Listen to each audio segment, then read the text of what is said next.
అరే లైవ్ మేము తీసుకోవద్దు ఎట్లా పోతారన్నా? అరే మాదే ఇట్లా ఎందుకెళ్ళి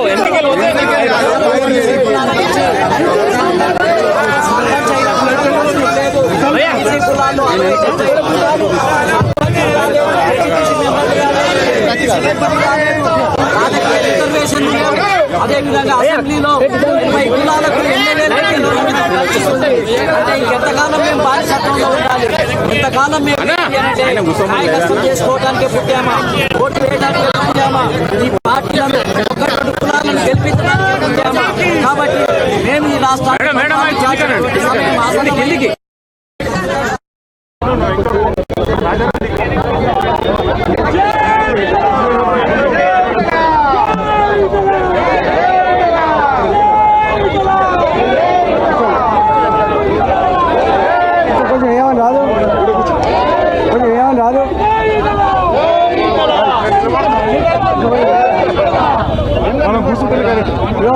ఇట్లాంటి ఇంకా ఉన్నాయా?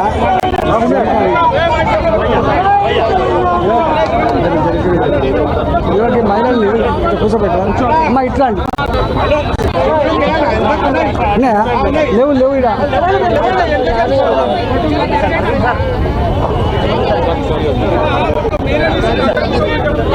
ఈరోజు మీరు కాముంటే మాట్లాడదాం.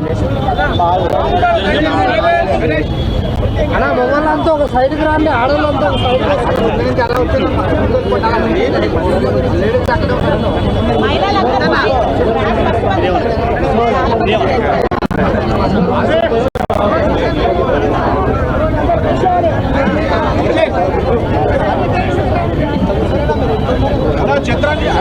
కూర్చోండి, ఏం కాదు. అందరు కూర్చోండి.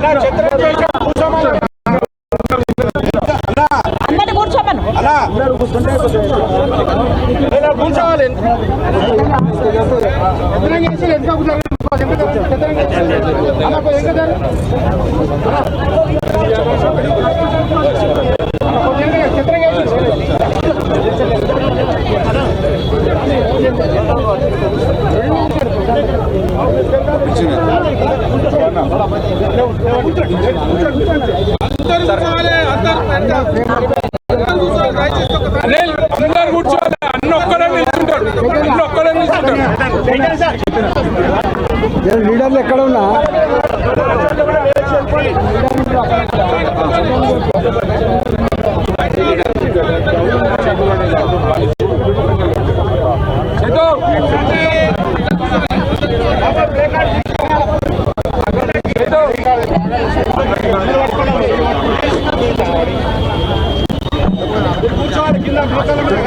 మహేష్ అని దావే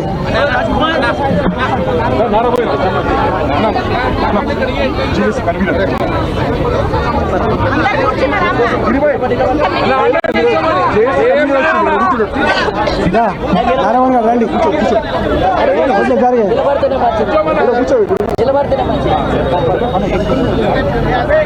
వీళ్ళకి అర్థమైంది. సరే మాట్లాడాలి.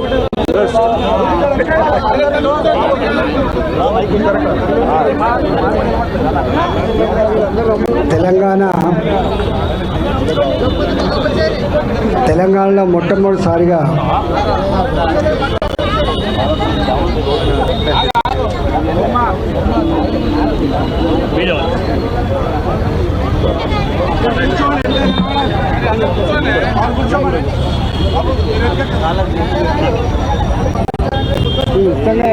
ఇస్తామని చెప్పి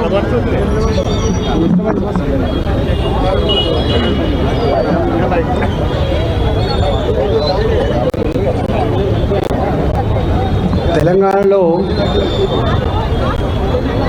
ఈరోజు జరుగుతున్న బంద్ ఒక రాజకీయ పార్టీకి సంబంధించిన కాకుండా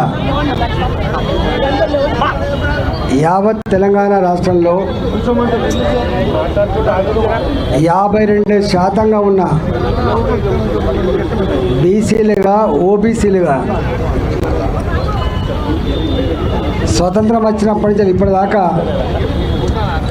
ఒక ముఖ్యమంత్రి కాలేకపోయిండు. మంత్రివర్గంలో కూడా 52% ఉన్నప్పటికీ కూడా సముచిత స్థానంలో మంత్రివర్గ నియామకంలో రాజ్యాంగానికి సంబంధం లేకపోయినా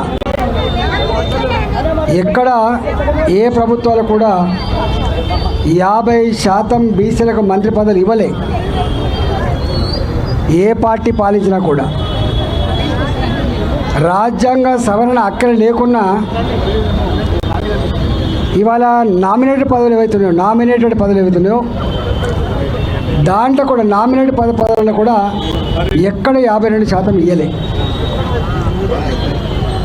అప్పుడు ఇన్ని సంవత్సరాల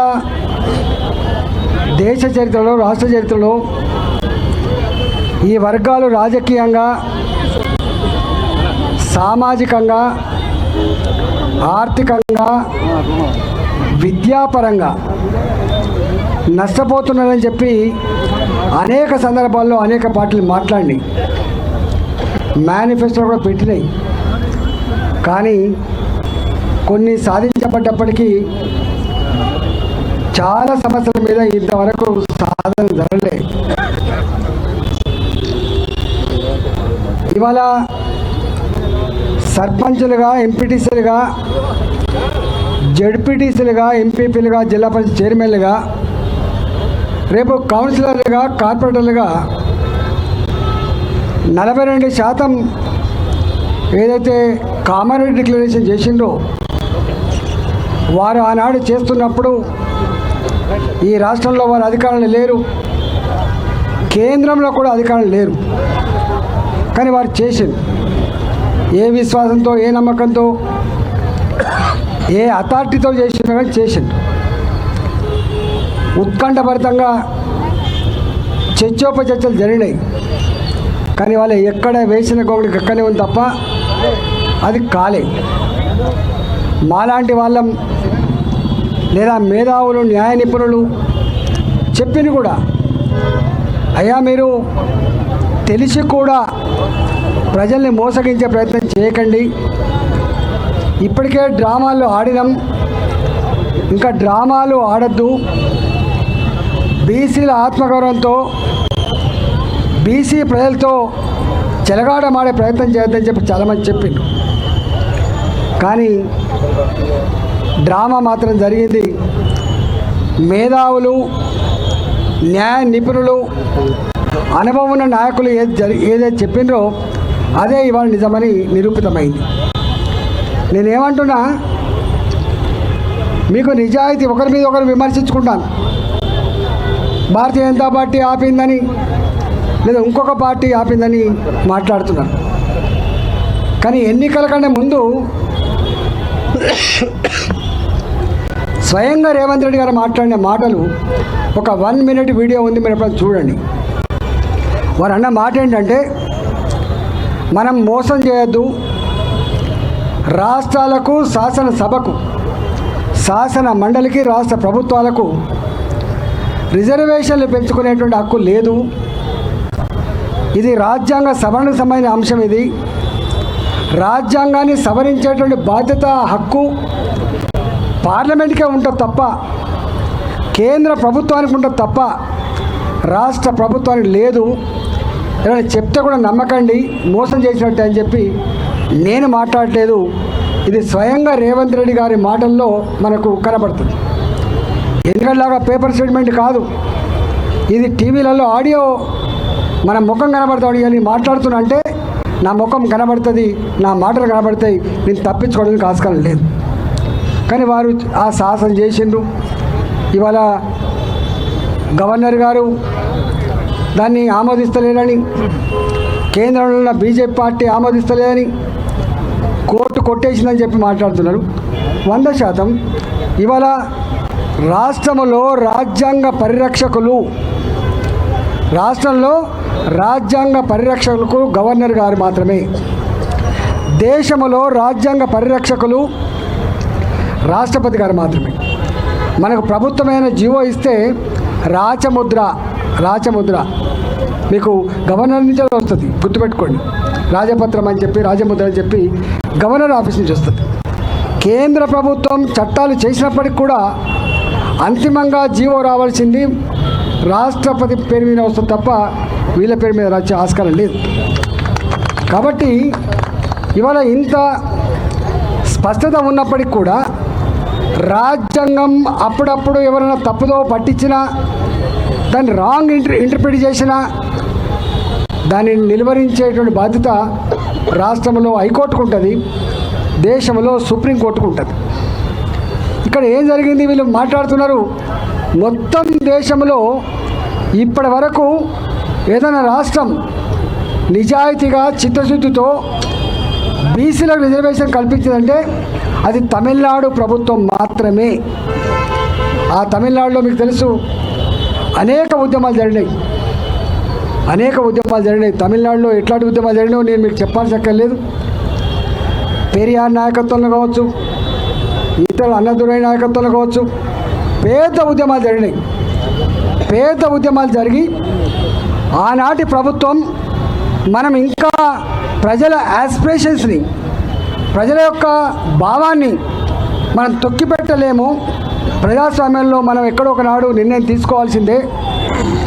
రాజ్యాంగం ఉన్నది, చట్ట సభలు ఉన్నాయి, ప్రజల కోరికలు న్యాయమైనప్పుడు పరిష్కరించేది తప్ప రాజ్యాంగం జడ పదార్థం కాదని వారు స్వయంగా ఆనాడు 21 మంది రిటైర్డ్ ఐఏఎస్ ఆఫీసర్లతో కమిషన్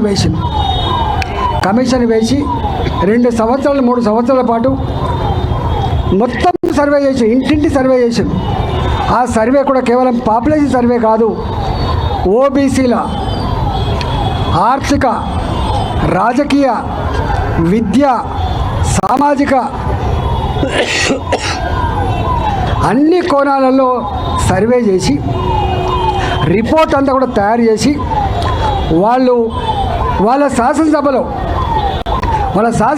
పాస్ చేసి, ఇగో మా రాష్ట్రం సోషల్ కంపోజిషన్కి ఇట్లా ఉంది, మా రాష్ట్రంలో ఎడ్యుకేషనల్ కల్చరల్ కాంపోజిషన్కి ఇట్లా ఉంది అని చెప్పి వాళ్ళు ఆనాడు మెప్పించి ఒప్పించి పార్లమెంట్లో 9th షెడ్యూల్లో పెట్టించిన చరిత్ర ఒక్క ఈ దేశంలో కేవలం తమిళనాడు ప్రభుత్వానికి మాత్రమే దక్కింది. అప్పుడు కోర్టులు కూడా తప్పట్లే, కోర్టులలో అనేక మంది కోర్టుకు పోయిండు, కానీ ఎంతమంది కోర్టుకు పోయినప్పటికి కూడా దాన్ని ఎవరు కొట్టేయలేదు, అది అమలవుతుంది. మేమేమంటున్నామంటే తెలంగాణలో కూడా కేసీఆర్ ఒకసారి సర్వే చేసిండు, ప్రాపర్ స్టాటిస్టిక్స్ లేకుండా ప్రాపర్ ప్లానింగ్ ఉండదని చెప్పి సర్వే చేసిండు.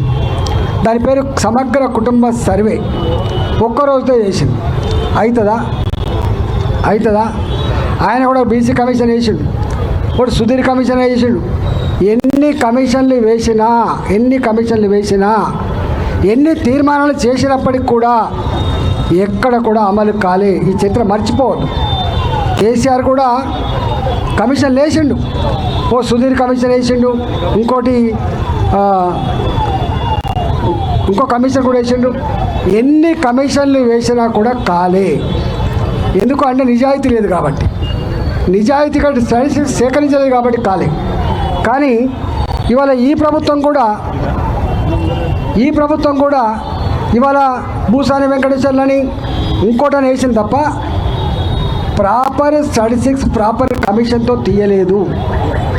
కేవలం స్టాటిస్టికల్ డిపార్ట్మెంట్ తోటి జనాభా లెక్కలు తీసిండ్రు. ఆ జనాభా లెక్కలు కూడా ఎంత తప్పుల తడకనో మీరు చూసిండ్రు. 42% బీసీ జనాభా అని చెప్పి ఇచ్చింది.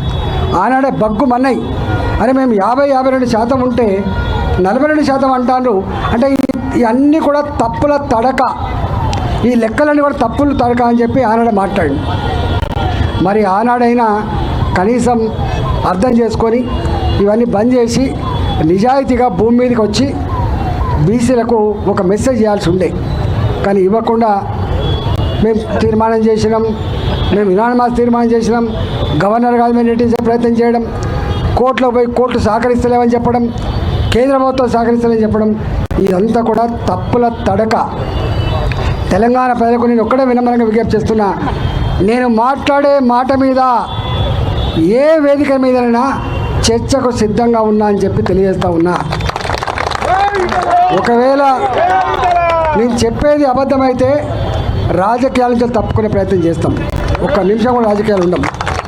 కానీ మీరు మాత్రం తెలంగాణ ప్రజల, అందులో ముఖ్యంగా ఓబీసీ ప్రజల, బీసీ ప్రజల ఆత్మగౌరవంతో చెలగాటమాడే ప్రయత్నం చేయొద్దని చెప్పి విజ్ఞప్తి చేస్తున్నాను. నేను ఇప్పటికైనా ఇవాళ బంధు రాజకీయ పార్టీలు మాత్రం ఇచ్చిన బంధు కాదు. ఇది అనేక నెలలుగా, అనేక సంవత్సరాలుగా అనేక నెలలుగా ఇవాళ ఇక్కడ బీసీలు మేమెంతో మాకంత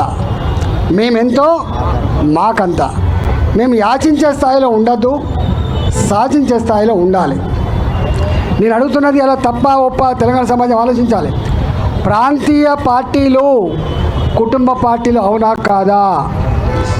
వాళ్ళు ఒకవేళ ప్రజల ఆశీర్వాదం పొంది ముఖ్యమంత్రులు అయితే, కుటుంబంలో ఎవరో ఒకరు ముఖ్యమంత్రి అయితే తప్ప ఇవాళ నేను ఆ పార్టీలో ఉంటే ముఖ్యమంత్రి అయ్యే ఆస్కారం ఉండదా? ప్రాంతీయ పార్టీలు అధికారం ఉన్నన్ని రోజులు కుటుంబం వాళ్ళే ముఖ్యమంత్రులు అవుతారు. కుటుంబం చేతుల్లోనే పవర్ ఉంటుంది తప్ప వేరే కులానికి కానీ, వేరే కుటుంబానికి కానీ, వేరే మనిషికి కానీ అధికారం వచ్చే ఆస్కారం లేదు. అది తెలుగుదేశం హయాంలో చూసింది మీరు, టీఆర్ఎస్ హయాంలో చూసింది మీరు. వేరే రాష్ట్రాల్లో కూడా ఇవాళ ప్రాంతీయ పార్టీలు అధికారం ఉన్న కాడ ఎవరున్నా కూడా మీరు చూస్తున్నారు. వారసత్వం లేకపోతే తప్ప, వారసులు లేకపోతే కుటుంబమే రాజ్యం వెళ్తుంది తప్ప వేరే వాళ్ళు వేరే ప్రసక్తి లేదు. దీని మీద ప్రజలు ఆలోచించుకోమని చెప్పి కోరుతున్నాను. అందువల్ల ఇవాళ నేషనల్ పార్టీలు ఈ రాష్ట్రంలో ఉమ్మడి రాష్ట్రంగా ఉన్నప్పటికి కూడా 1956 కంటే ముందు హైదరాబాద్ రాష్ట్రం కావచ్చు, 56 to 2014 సమైక్య రాష్ట్రం కావచ్చు, 14 నుంచి ఇవాటి వరకు 2025 వరకు ఇవాళ తెలంగాణ రాష్ట్రం కావచ్చు. నేను అడుగుతా ఉన్నా, ఇన్ని సంవత్సరాలు అంటే 50 సంవత్సరాలు కాంగ్రెస్ పార్టీ పాలించింది. నేను మిమ్మల్ని అడుగుతా ఉన్నా, మీరు ఆలోచించుకోమని చెప్పి కోరుతా ఉన్నా, మరి 50 సంవత్సరాల కాంగ్రెస్ పార్టీ ఏలుబడిలో ఎందుకు ఒక బీసీ ముఖ్యమంత్రి కాలేకపోయిండు, ఒక ట్రైబల్ ముఖ్యమంత్రి కాలేకపోయిండు? దీనికి సమాధానం చెప్పగలని చెప్పి అడుగుతా ఉన్నా. ఇవాళ మనకు వార్తలు వస్తూ ఉన్నాయి, ఈ రాష్ట్రంలో 18 మంది మంత్రులు ఉంటారు, 15 మంది వచ్చినట్టున్నది, 3 మంత్రులు ఉన్నారు. దానికి రాజ్యాంగ సవరణ అక్కర్లేదు. క్యాబినెట్లో మంత్రివర్గ సహచరులకి రిజర్వేషన్తో సంబంధం లేదు. నీకు నిజంగానే కనుక బీసీలకు ఇప్పటిదాకా రాజ్యాధికారంలో భాగస్వామ్యం కాలేదు, బీసీలకు అన్యాయం జరిగింది, ఇప్పటికైనా మేము రెక్టిఫై చేస్తామని చెప్తే ఒక 7 మందో 8 మందో బీసీ మంత్రులు ఉండాలి. ఉన్నరా? 3 ఆ 3 కూడా ఒక బీసీ వెల్ఫేర్ ఉంటాడు, ఒక ఆమె దేవాదాయ శాఖ ఉంటారు, ఒకరేమో మత్స్యశాఖ ఉంటారు. మత్స్యశాఖ మంత్రి అన్నాడు ఇప్పటికే, నేను తెలుగు ఉన్నందుకు నాకు మళ్ళీ అదే మత్స్యశాఖ ఇస్తారా, నేను బీసీ అయినందుకు నాకు ఇదే బీసీ మంత్రి శాఖ ఇస్తారా అని చెప్పి వాళ్ళు అంటారు. వాళ్ళకు ఒక మున్సిపల్ అడ్మినిస్ట్రేషన్ మినిస్టర్ రాదు, వాళ్ళకు రెవెన్యూ మినిస్టర్ రాదు, వాళ్ళకు బీసీ ఆర్థిక మంత్రి రారు, వాళ్ళకు ఒక బీసీ పెద్ద పోర్ట్ఫోలియోలు రావు. ఒక రెవెన్యూనో, ఒక ఫైనాన్సో, ఒక హోమో, ఒక మున్సిపల్ అడ్మినిస్ట్రేషన్ ఉందా? తెలంగాణ సమాజం ఈ సందర్భంగా డిబేట్ చేసుకోవాలని చెప్పి నేను విన్నమ్మంగా విజ్ఞప్తి చేస్తున్నా. కారు ఇలా ఉన్నదే 3 మంత్రులు, ఆ 3 మంత్రుల పోర్ట్ఫోలియోలు కూడా ఏమున్నాయో మనం చూస్తూ ఉన్నాం. ఇవాళ నామినేటెడ్ పదవులు ఉంటాయి. మీరు మాట్లాడుతున్న నిజమే అయితే మీరు బీసీల పట్ల మొసలి కన్నీళ్ళు కాకపోతే, నేను అడుగుతా ఉన్న నామినేటెడ్ పదవులలో ఎంతమంది బీసీలకు నామినేటెడ్ పదవులు ఇచ్చిండ్రు, వాళ్ళకు ఏమేమి శాఖలు ఇచ్చిండ్రో మీరు చెప్పగలుగుతా అని చెప్పి అడుగుతున్నా. అందువల్ల మేము విమర్శ కోసం మాట్లాడుతున్నాను. ఇంతకుముందు చెప్పినట్టుగా ప్రాంతీయ పార్టీల అధికారం ఉన్నంత వరకు వేరే కుటుంబం వాళ్ళు, వేరే కులం వాళ్ళు ముఖ్యమంత్రి అయ్యే ఆస్కారం లేనిది నిర్వివాదాంశం. మీరు 50 ఏళ్ళు పాలించిండ్రు కాలే. ఒక బీజేపీ మాత్రం, భారతీయ జనతా పార్టీ మాత్రం ఇవాళ మొట్టమొదటిసారిగా స్వయంగా మోడీ గారు లాల్ బహదూర్ స్టేడియంలో మీటింగ్ పెట్టింది. ఎన్నికల ముందు ఒక మాట ఇచ్చిండు వారు. ఏమని? స్వతంత్రం వచ్చినప్పటి నుంచి ఇప్పటి వరకు ఒక బీసీ ముఖ్యమంత్రి కాలేదు కాబట్టి బీసీలలో అంతర్మదనం, బీసీలలో ఎక్కడో ఆత్మఘోష, బీసీలలో ఎక్కడో దుఃఖం ఉంది కాబట్టి మీరు మాకు ఓటేయండి, ఓబీసీ ముఖ్యమంత్రి చేస్తా అని చెప్పి మొట్టమొదటిసారిగా ప్రకటించిన వ్యక్తి నరేంద్ర మోడీ గారు. నేను అడుగుతా ఉన్నా, దీని మీద డిబేట్ సిద్ధంగా ఉన్నామని చెప్పి అడుగుతున్నాం. ఇవాళ మీకు తెలుసు, చరిత్ర పోతే ఎన్డీఏ మొట్టమొదటిసారి అధికారంకి వస్తే అటల్ బిహారీ వాజ్పేయి గారు ప్రధానమంత్రికి ఉంటే రాష్ట్రపతి అవకాశం వచ్చింది. ఎవరికి ఇచ్చిండ్రు? ఒక మైనార్టీ బిడ్డ, ఒక missile man in India Abdul కలాంనే రాష్ట్రపతి చేసిన చరిత్ర వాజ్పేయి గారి ప్రభుత్వానికి దక్కింది. దీనికి కాదంటారా? దీనికి కాదంటారా? మోడీ గారు ప్రధానమంత్రి అయిండు, రామ్నాథ్ కోవింద్ వారు దళిత బిడ్డ రాష్ట్రపతి అయిండు. సెకండ్ టైం అవకాశం వచ్చింది మళ్ళా రాష్ట్రపతిగా వస్తే ఈ దేశం ఎప్పుడు కూడా ఊహించలే ఒక ఆదివాసీ అడవి బిడ్డ ముర్ము గారు రాష్ట్రపతి అయినరు. ఇది కాదంటారా? ఇదంతా పక్కకు పెట్టు. 27 మంది మోడీ గారి క్యాబినెట్లో 70 మంది మంత్రులు ఉంటే 27 మంది మంత్రులు ఇలా ఓబీసీ వాళ్ళు ఉన్నమాట వాస్తవమా కాదా చర్చకు వస్తారా అని చెప్పి అడుగుతున్నా. అంతేకాదు, ఇవాళ ఓబీసీ ప్రధానమంత్రిని ఇచ్చినటువంటి పార్టీ కూడా ఇవాళ మోడీ గారు ప్రధానమంత్రి, ఓబీసీ, ఒక ఓబీసీ. అందువల్ల బీజేపీ చిత్తశుద్ధిని, బీజేపీ యొక్క కమిట్మెంట్ని మీరు శంకించద్దు. నేను అడుగుతా ఉన్నా, 30 సంవత్సరాలు మందకృష్ణ నాయకత్వంలో ఏబీసీల వర్గీకరణ కోసం ఉద్యమం జరిగితే వచ్చినట్టే వచ్చి ఫలితం మళ్ళీ చేజారిపోతే స్వయంగా మోడీ గారు హైదరాబాద్కి వచ్చి ఇంత పెద్ద జాతి ఇన్ని సంవత్సరాలుగా ఒక న్యాయమైన పోరాటం చేస్తున్నప్పుడు ప్రజాస్వామ్య వ్యవస్థలో ఆ ప్రజల యొక్క కోరిక నెరవేర్చాల్సి అక్కరుందని చెప్పి ఇవాళ ఏబీసీల వర్గీకరణను మాట ఇచ్చి అమలు చేసిన వ్యక్తి నరేంద్ర మోడీ గారు, భారతీయ జనతా పార్టీ కేంద్ర ప్రభుత్వం. అందువల్ల ఇవాళ అనేక అంశాలు మాట ఇచ్చినా అమలు చేసింది, మాట ఇవ్వని కూడా అమలు చేసింది, మేనిఫెస్టోలో పెట్టినా అమలు చేసింది, మేనిఫెస్టోలో పెట్టిన వాటిని కూడా అమలు చేసే చరిత్ర భారతీయ జనతా పార్టీ. కాబట్టి మమ్మల్ని విమర్శించే ప్రయత్నం చేయకండి. నేను అంటున్నా వల్ల తమిళనాడులో ఎట్లయితే వాళ్ళు ఏ ప్రాసెస్ చేసిండో ఆ ప్రాసెస్ తప్పకుండా ఇక్కడ చేయాలని చెప్పి నీ ప్రభుత్వాన్ని డిమాండ్ చేస్తున్నా. ఎప్పటి వరకు మీరు ఒకరు అంటారు తొందరగా పాత రిజర్వేషన్ల ప్రకారం ఎన్నికలు పోతామని ఒకరు అంటారు, మీరు అంటే లేదు 42% సాధించేంత వరకు ఎన్నికలు పోమని ఒకరు అంటారు.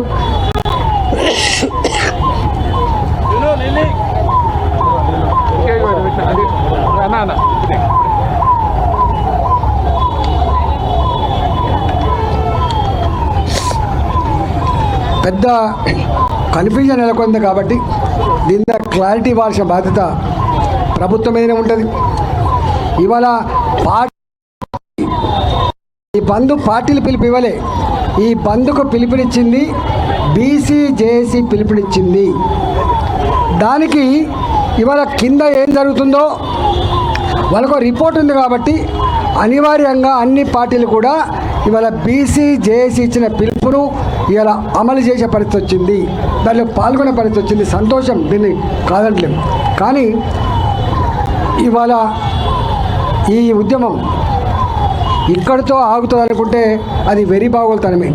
ఫస్ట్ టైం తెలంగాణ చరిత్రలో ఓబీసీల డిమాండ్ మీద, బీసీల డిమాండ్ మీద ఇవాళ రాష్ట్ర వ్యాప్తంగా బంద్ సక్సెస్ అవ్వడం మొట్టమొదటిసారి జరుగుతూ ఉంది. 52% జనాభా.